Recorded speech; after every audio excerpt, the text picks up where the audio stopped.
D'abord, la précision des chiffres et des références de base qui fondent et portent l'exposé qui a été fait à la nation sénégalaise sur ce qui devait être fait, sur ce qui a été fait et sur ce qui reste à faire.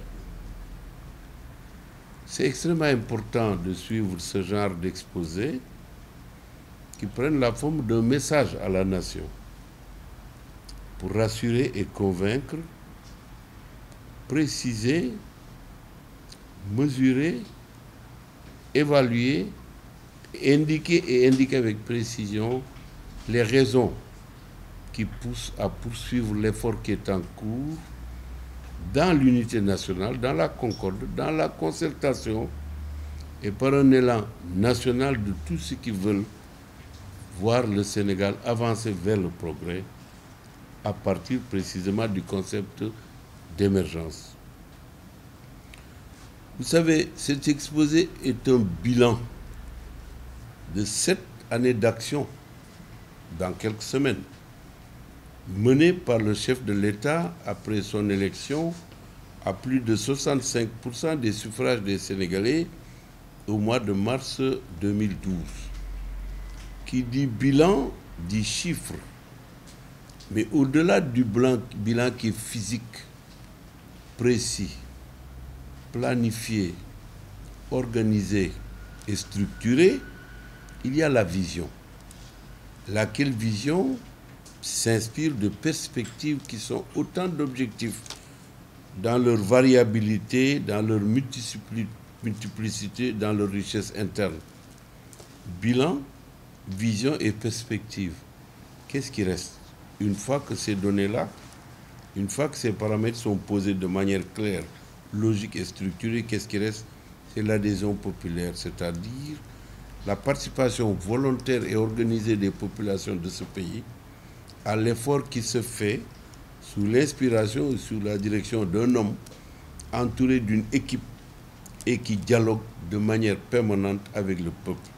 Le peuple, évidemment, c'est tous les Sénégalais. Quels que soient les bords auxquels ils appartiennent, quelles que soient les options politiques qui peuvent être les leurs, et quel que soit leur choix de société ou de modèle de développement. Et pour toutes ces raisons, sincèrement, j'ai le plaisir de féliciter le chef de l'État pour la singularité objective et la richesse de ce message et de cet exposé. Il a convaincu et continuera de convaincre. Parce qu'au-delà de la pensée, il y a l'action.